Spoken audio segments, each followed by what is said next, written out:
સુરતના પાંડેસરા એલઆઈજી આવાસમાંથી સામે આવેલી એક રહસ્યમય ઘટનાને સમગ્ર વિસ્તારમાં સનસનાટી મચાવી દીધી છે. બિલ્ડિંગની અગાશી પરથી સડેલી હાલતમાં અજાણ્યા વ્યક્તિની લાશ મળતા લોકોમાં ભયનો માહોલ જોવા મળી રહ્યો છે.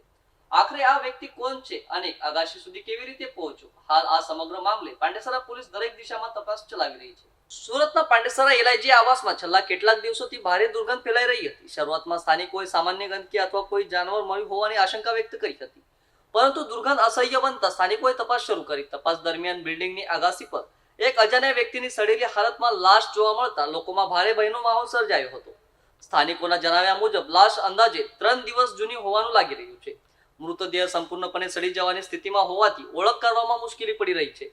ઘટનાની જાણ થતાં જ પાંડેસરા પોલીસનું કાફલો તાત્કાલિક ઘટના સ્થળે દોડી આવ્યો હતો અને પોલીસે સમગ્ર વિસ્તારને કોર્ડન કરી તપાસ શરૂ કરી હતી. સાથે જ એફએસએલની ટીમને પણ ઘટના સ્થળે બોલાવવામાં આવી હતી. એફએસએલ દ્વારા સ્થળ પરથી વિવિધ પુરાવાઓ એકત્ર કરવામાં આવ્યા છે.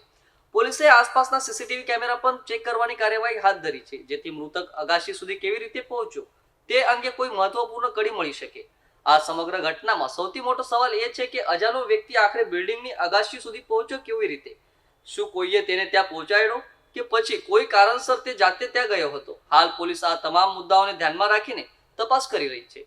પ્રાથમિક તપાસમાં પોલીસ કોઈ નિષ્કર્ષ પર પહોંચી નથી. મૃતકના શરીર પર કોઈ ઈજાના નિશાન નથી. મૃતકના શરીર પર કોઈ ઈજાના નિશાન છે કે નહીં તે જાણવા પોસ્ટમોર્ટમ રિપોર્ટની રાહ જોવામાં આવી રહી છે.